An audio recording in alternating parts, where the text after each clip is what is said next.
times, nothing. At 11:34 p.m., he sent an email to the entire engineering leadership chain with the subject, "Urgent, platform down, need Mark immediately."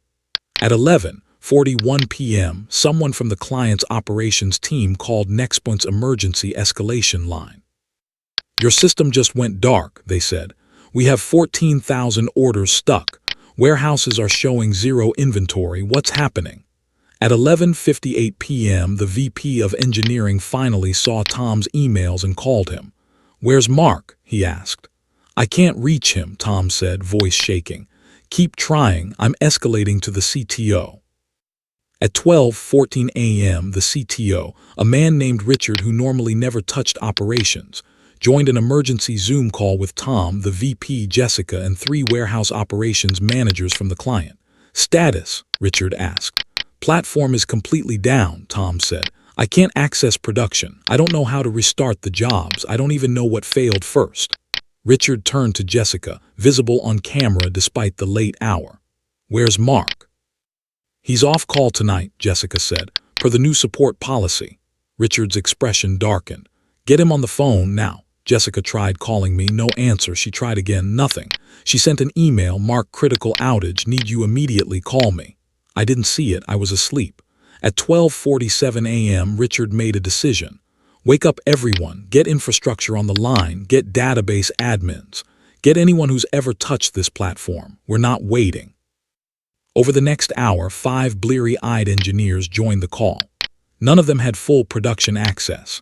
None of them knew the system well enough to diagnose the root cause. They fumbled through logs, restarted services randomly, tried rebooting servers. Nothing worked.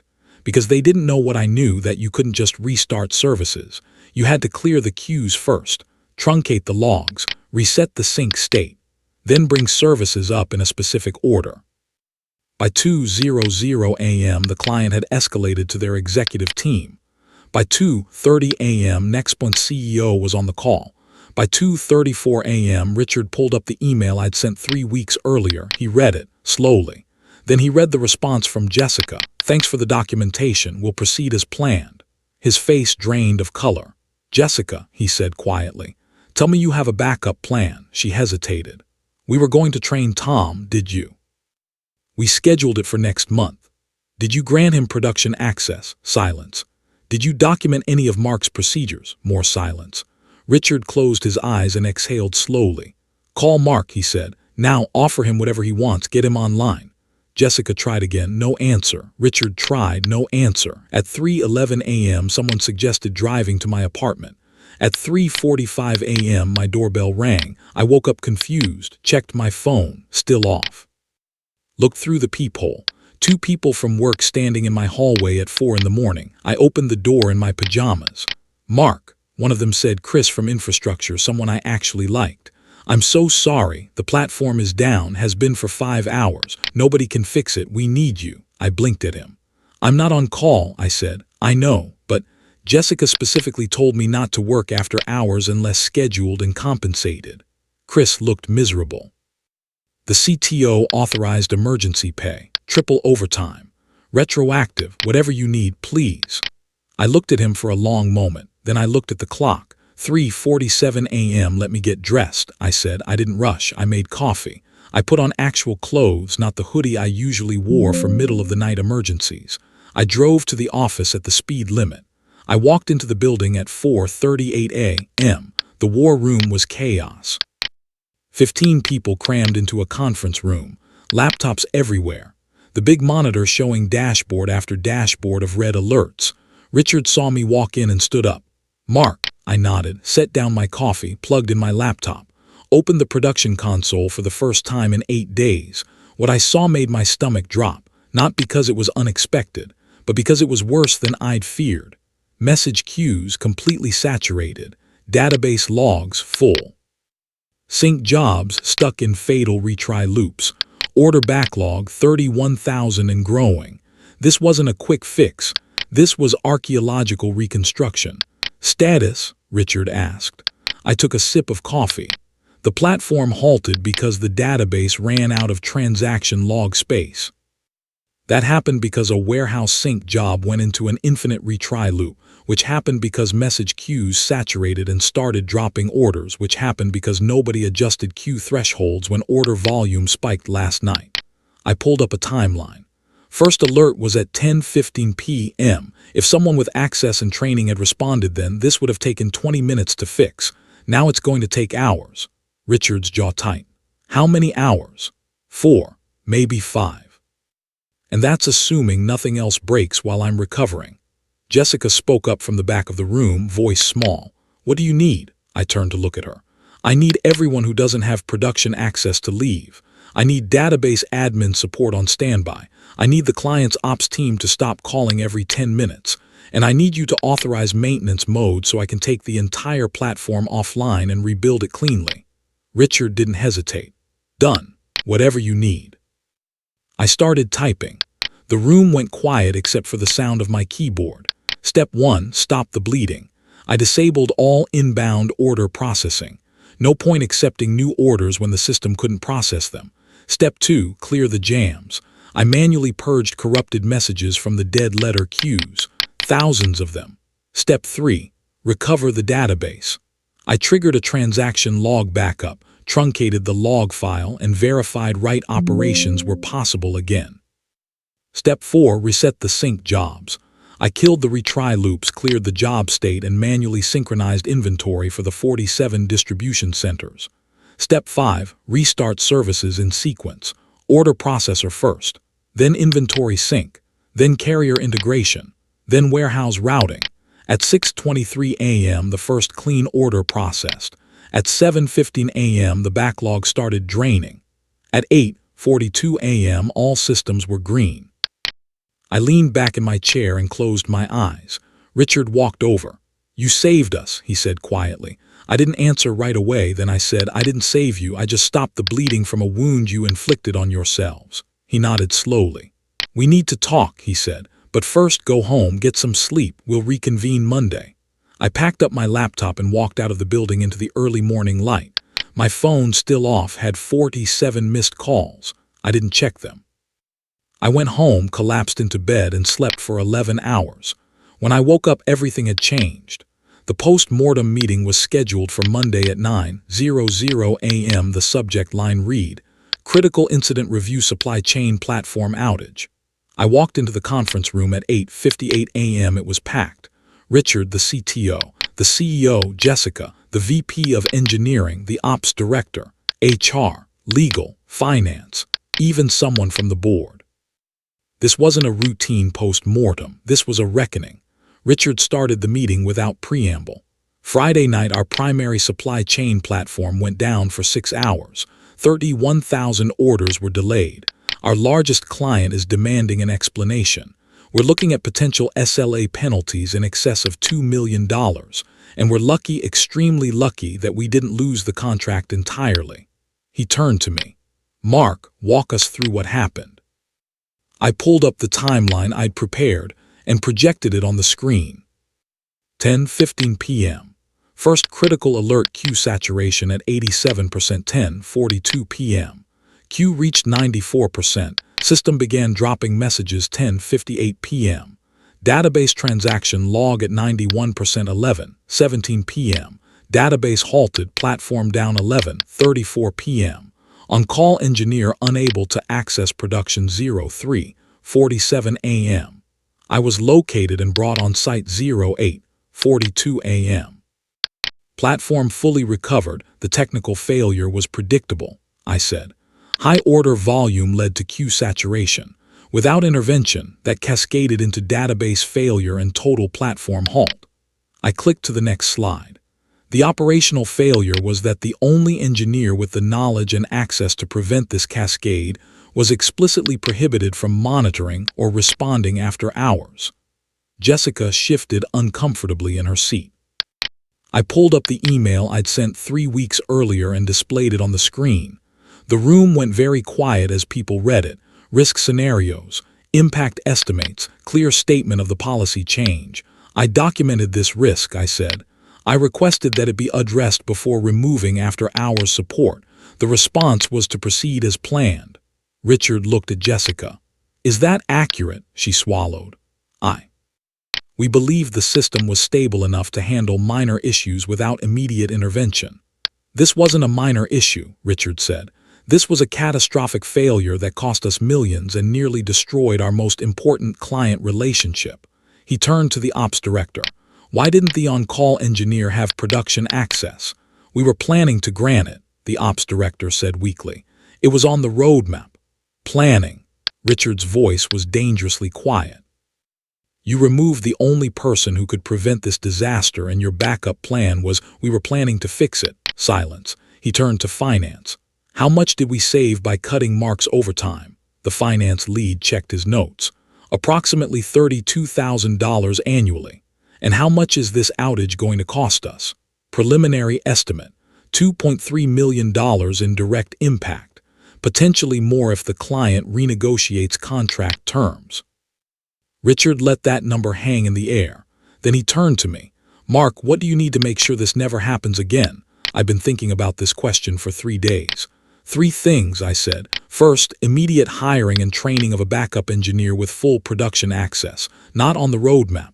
Immediate. I'll train them personally, but it takes 4 months minimum. Richard nodded. Done. Second, formal on-call rotation with proper compensation. If you want 24/7 coverage, you pay for 24/7 coverage. No more unpaid shadow support. Agreed. Third, no operational policy changes affecting critical systems without technical review and CTO approval. Richard didn't hesitate. You have it. Anything else? I paused. I want my title and compensation to reflect the actual role I'm performing. I'm not a senior engineer. I'm the principal architect of a system that generates $87 million in annual value. I want the title, the pay, and the authority that comes with that responsibility. The CEO, who'd been silent until now, spoke up. What are you thinking? Principal engineer, supply chain platform, 30% increase in base salary, equity grant, direct reporting line to the CTO for anything affecting platform stability. Richard looked at the CEO. The CEO looked at the finance lead. The finance lead looked at the $2.3 million impact estimate still on the screen. Approved, the CEO said. Jessica started to say something, but Richard cut her off. We're not done, he said. Jessica, this failure happened because you made an operational decision without understanding the technical implications. You ignored documented risks. You didn't ensure backup coverage. And when the system failed, we had no response plan.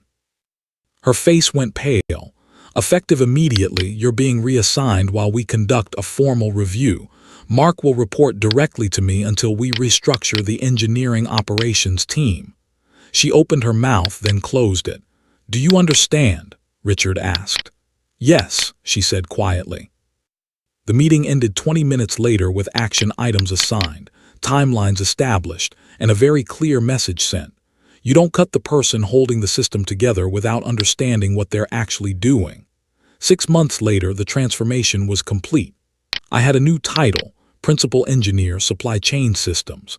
I had a trained backup, Sarah, a sharp senior engineer I'd spent 4 months teaching everything I knew. We had a real on-call rotation, me, Sarah, and 2 other engineers with full production access. We had a formal change control process.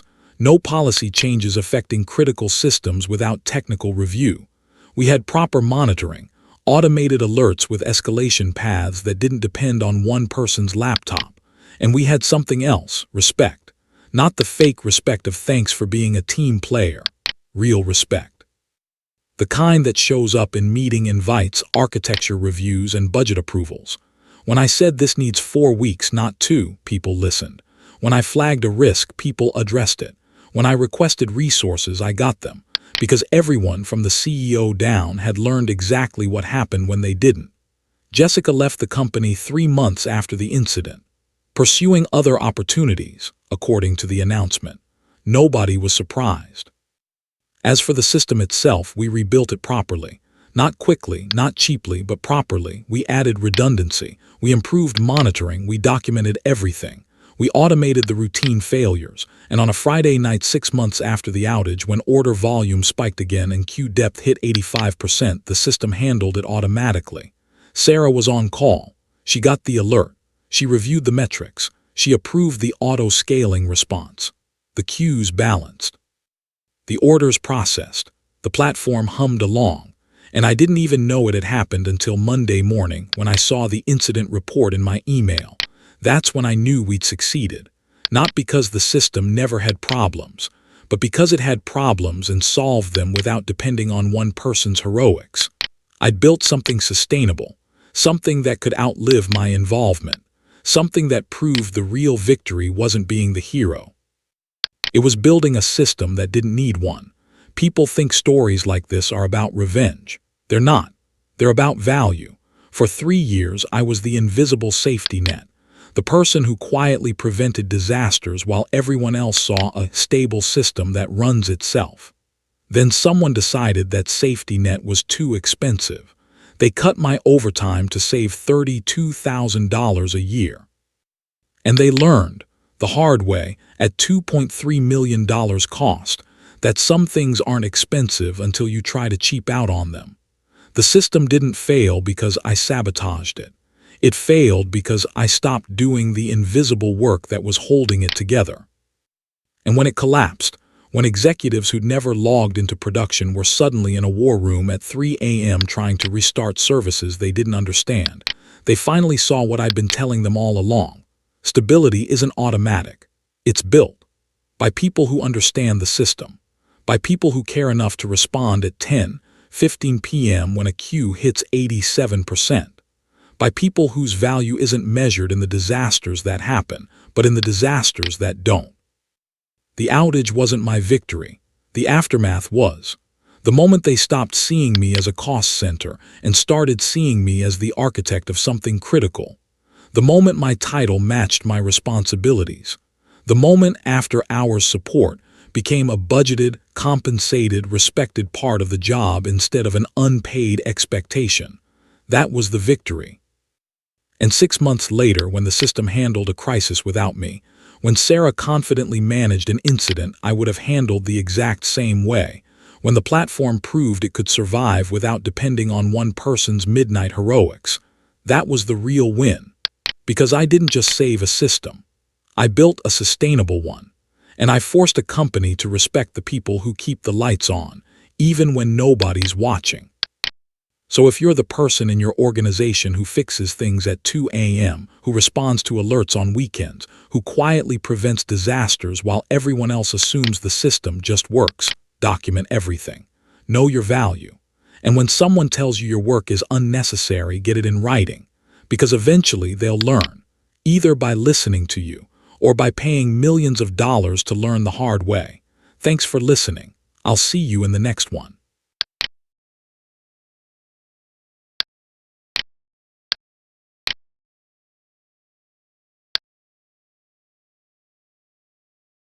They fired me, effective immediately. The words came from across the polished conference table, delivered with the casual authority of someone accustomed to ending careers before lunch. Victoria Hayes, the newly appointed CEO of Consolidated Transport Networks, didn't even bother looking up from her leather-bound portfolio when she said it. Mid-30s, sharp blazer, the kind of confident posture that comes from elite business schools and zero operational experience. She was flipping through spreadsheets, red pen in hand, circling line items like they were personal offenses. I sat there, hands folded on the table, watching her perform what she clearly thought was decisive leadership. Transition will be immediate, she continued, still not making eye contact. We're bringing systems management in-house, more efficient, better cost control. Behind her sat 2 people I didn't recognize. A nervous-looking woman from HR clutching a tablet, and a younger man in an expensive suit who had consultant written all over him. No one from operations. No one from the original leadership team. Just Victoria and her imported expertise. She finally looked up, her expression somewhere between bored and irritated, like I was wasting her valuable time by still being in the room. Before you go, she said, tapping her pen against the portfolio, hand over the logistics system, all of it. Access credentials, source code, documentation. We'll need everything by end of business today. The room went quiet. The HR woman shifted uncomfortably. The consultant stopped typing on his laptop, I didn't move, just sat there keeping my expression neutral, letting the silence stretch. Victoria's eyebrow raised slightly. "Is there a problem?" I smiled, calmly. The kind of smile you give someone when you know something they don't. "I'm afraid I cannot," I said. Her pen stopped mid-tap. "Excuse me. The system," I continued, my voice steady and professional. "It's not yours to own." Victoria's confident posture shifted, just slightly. A flicker of confusion crossed her face before the corporate mask returned. "We paid for development," she said, her tone sharpening. "That makes it company property." I shook my head slowly. "You paid for operational access, not ownership. The distinction is outlined clearly in Section 7 of your service agreement." The consultant leaned forward, whispering something to Victoria. She waved him off, eyes locked on mine now. "This is absurd," she said. "You can't hold company infrastructure hostage." "I'm not holding anything hostage," I replied. "I'm simply clarifying what you legally control, which, as of this moment, is absolutely nothing." What Victoria Hayes didn't know, what her consultant and her HR team and her entire C-suite restructuring plan had completely missed, was that the logistics system running Consolidated Transport's entire operation across 6 states wasn't software sitting on their servers. It was custom-built infrastructure I owned personally, licensed for their use, controlled from hardware they'd never seen. And when they terminated my contract 3 minutes ago, they just disconnected themselves from the only thing keeping their freight network from collapsing. In 48 hours, that oversight would cost them everything. But I'm getting ahead of myself. Let me back up and show you exactly how a transportation systems architect with 26 years of experience got fired by someone who thought logistics was just an app on a dashboard, and how one overlooked contract clause turned a confident termination into the most expensive mistake Consolidated Transport ever made. Before we go further, if you've ever watched someone with no understanding of your work try to take control of what you built, you already know this feeling. If this story pulled you in, hitting like and subscribe keeps these coming. And wherever you're listening right now, home, work, commute, take 1 second to ground yourself. Look at something real. There's a world beyond conference rooms and corporate power plays. Now let's go back to where this really started. My name is Jonathan Rivers. I'm 51 years old, and I've spent the last 26 years building transportation logistics systems from the ground up. Not the kind of work that gets you featured in tech magazines or invited to innovation conferences. The unglamorous kind. The kind that keeps freight moving, schedules synchronized, and compliance officers satisfied. I started in the Army, running supply chain operations in places where a single routing error could mean the difference between mission success and catastrophic failure. Learned early that logistics isn't about dashboards and data visualization. It's about understanding how physical systems interact with information networks in real time, under real pressure. After I got out, I spent 8 years working for a major freight company before going independent. Built my first custom routing system in 2009 for a regional distributor in Ohio. Word spread quietly through industry circles, the kind of reputation that gets you calls when someone's operation is falling apart and they need someone who actually understands the machinery behind the metrics. I don't have a fancy website. Don't post on LinkedIn about synergistic solutions or digital transformation. My clients find me when their networks are broken and conventional consultants have failed. That's how I ended up working with Consolidated Transport Networks 5 years ago. Robert Chen,